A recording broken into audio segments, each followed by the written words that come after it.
Hello students, welcome you all to a new video of Sunanda's tutorial. In this video we will discuss about phytohormones, cytokinin, abscisic acid and ethylene. So at first we will discuss about cytokinins.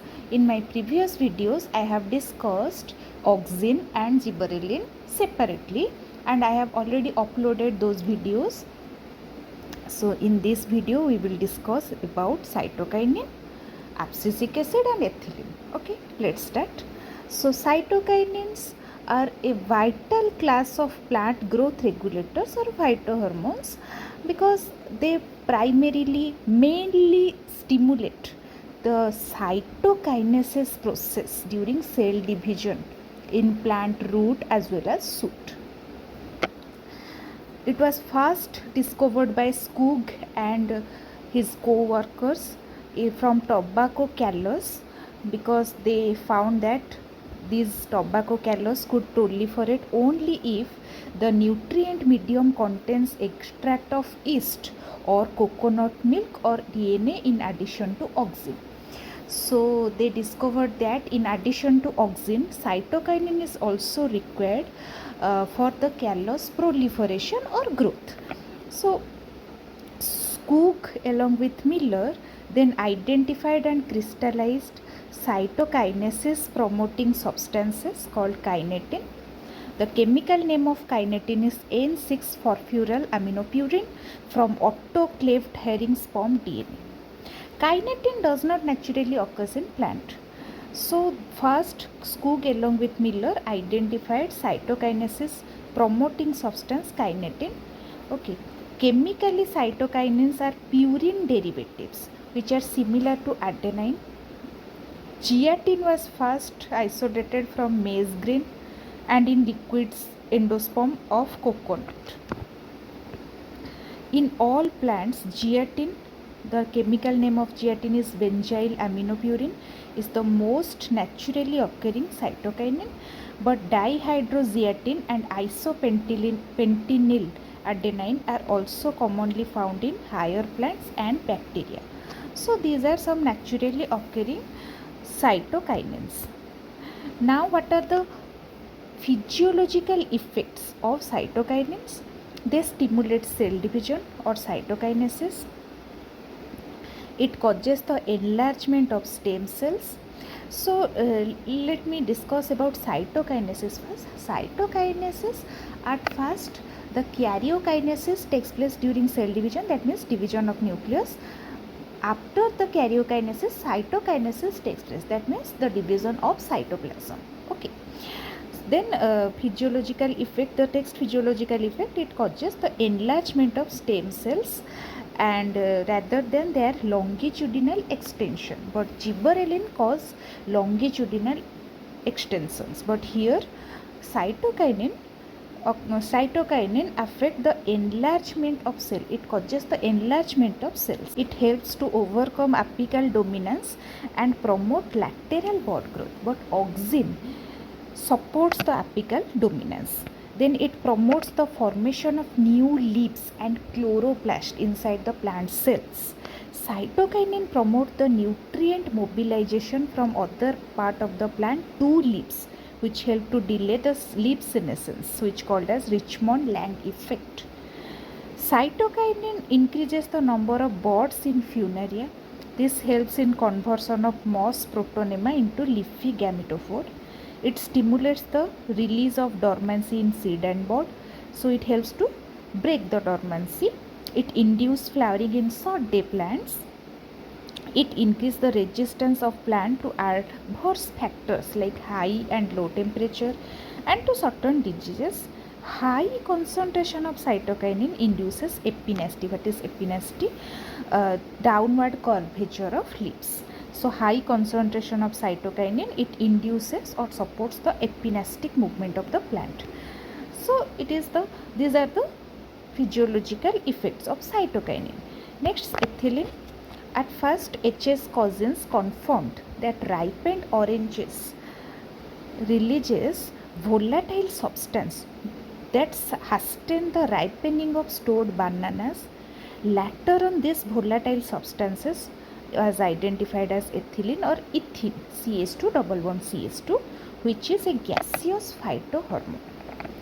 Argan in 1934 discovered that ethylene is natural plant hormone which is mainly responsible for fruit ripening. The precursor of ethylene biosynthesis is amino acid methionine. Okay, so methionine is the precursor of ethylene, and ethylene is a gaseous hormone. Now, what are the physiological effects of ethylene? At first, it promotes fruit ripening and senescence. Senescence means aging. Then it accelerates the abscission of plant organ like flowers and fruits. That in the abscission zone, ethylene promotes weakening of cell wall. Okay, it enhances the respiration rate during the fruit ripening. This rise in rate of respiration called respiratory climacteric. It breaks the seed dormancy of cereal and bud dormancy of potato tubers.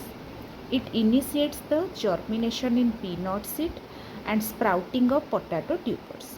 It induces flowering in mango and pineapple, but inhibit flowering in most of the cases. Next, remember, it promotes root growth and root hair formation, and by root hair formation they help the plant to increase the absorption surface. It promotes the formation of female flowers in cucumber.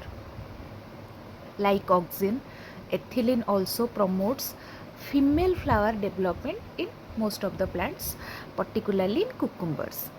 Ethylene at higher concentration induces adventitious rooting and root hair formation. It induces leaf epinasty, obviously downward movement or downward curvature. Ethiphone, when spread, absorbed by plant and release ethylene slowly. This is commercially used to enhance fruit ripening, abscission of flowers and fruits. So these are the physiological effects of ethylene. Next we will discuss about the stress hormone or abscisic acid. Discovery: 3 independent researchers reported 3 kinds of growth inhibitors: inhibitor B, abscissin 2 and dormin. Latter all were found to be chemically similar and named as abscisic acid. This abscisic acid is natural growth inhibitor. So this abscisic acid shows negative effect on the plant, and these natural inhibitors synthesized in all cells of vascular plants and mosses that contain plastid. These are transported through xylem and phloem. Chemically, this abscisic acid is 15 carbon terpenoid compound or sesquiterpenoid derived from the terminal part of the carotenoid precursor. Okay. Next, what are the physiological effect of abscisic acid? It promotes dormancy in bud and seeds. So in this way it shows negative effect. Then the dormancy of seed is broken only when abscisic acid level is overcome by gibberellin, because gibberellin supports the seed germination. Okay. Abscisic acid inhibits gibberellin mediated alpha amylase formation in germinating cereal grains and thus inhibit their sprouting. It also promotes abscission or premature leaf, flower and fruit fall. It causes the leaf senescence or aging by stimulating destruction of chlorophyll, inhibiting protein and RNA synthesis. Abscisic acid induces stomatal closure. It also increases the tolerance of plants to various kinds of stresses. Hence it is called as stress hormone. Abscisic acid acts as antagonist to gibberellic acid. So it is called as anti-gibberellin. Okay. So it is all about the physiological effect of abscisic acid. So in this video we have discussed about the cytokinin, next ethylene and abscisic acid. So with this I am concluding my lecture video here. I hope you will get benefit from this. If you liked it, please hit the like button. share with your other friends, and please subscribe to my channel Sunanda's tutorial. Thank you.